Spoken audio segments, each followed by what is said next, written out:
Welcome back to English for All. Today, Roxy is not here. It's just me, John. So today, it's a special episode. I want to tell you a story. A true story. A story about a trip. My trip to Italy.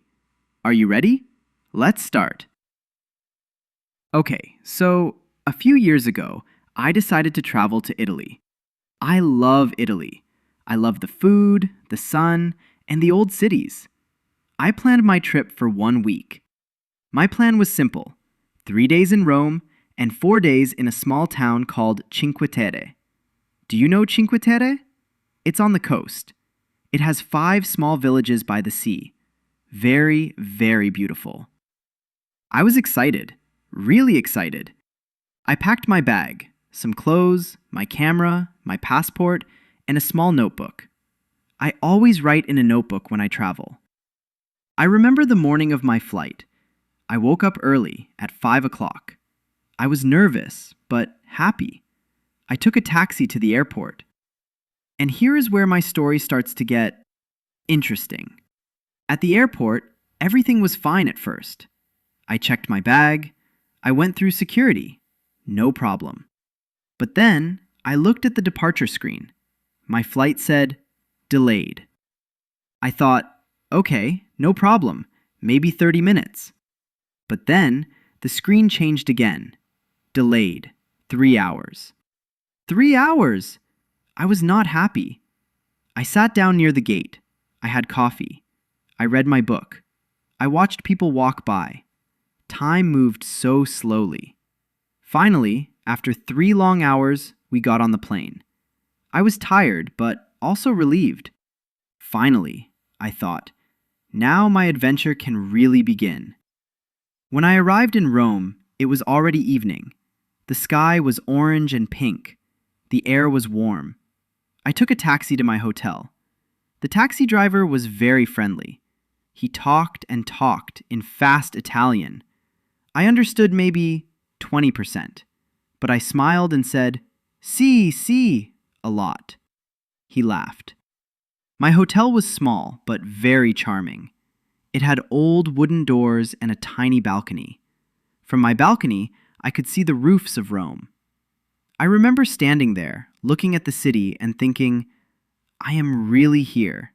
I am really in Rome. The next morning, I woke up early.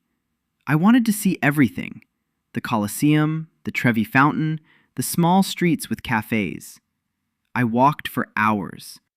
My legs were tired, but I didn't care. Rome is a city you must walk to understand.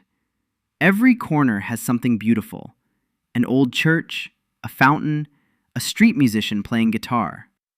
Now, let me tell you something funny that happened. On my second day, I went to a small restaurant for dinner. I wanted to order pasta, but my Italian was not good. Not good at all. I looked at the menu. I saw a word I didn't know. I pointed at it and said, "This one, please." The waiter smiled a strange smile and walked away.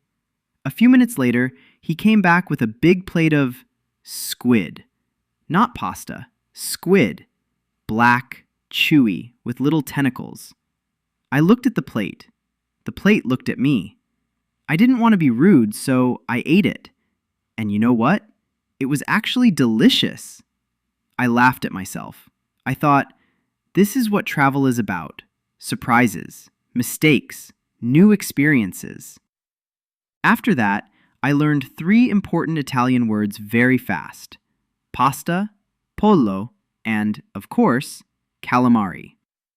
After 3 days in Rome, I took a train to Cinque Terre. The train ride was beautiful. I watched the countryside: green hills, small farms, old stone houses. When I arrived, I understood why people love this place. 5 small villages, each one a different color: pink, yellow, orange, sitting on the cliffs above the sea. The water was so blue, almost like a painting. I stayed in a small room above a bakery. Every morning, I woke up to the smell of fresh bread. It was, honestly, one of my favorite memories. I spent my days walking on the trails between the villages. The path went along the cliffs, next to the sea. Sometimes I stopped, just to sit and look at the water. No phone, no plans, just me, the sun, and the sound of the waves. One evening, I sat at a small cafe by the harbor. I ordered a coffee and watched the fishermen bring in their boats. An old man sat next to me. He didn't speak much English, and I didn't speak much Italian, but we sat together in silence, watching the sunset. Sometimes you don't need words.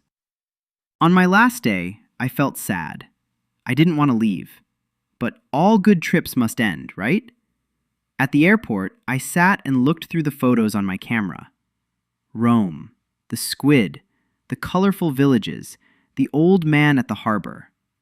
I opened my little notebook and wrote one last sentence. Some trips change you, just a little.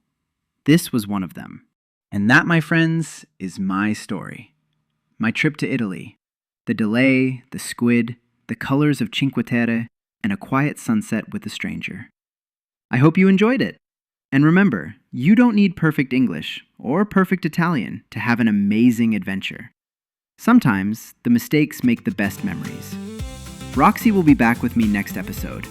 Until then, take care, keep practicing, and maybe plan your own trip somewhere new. See you soon, everyone. Bye-bye.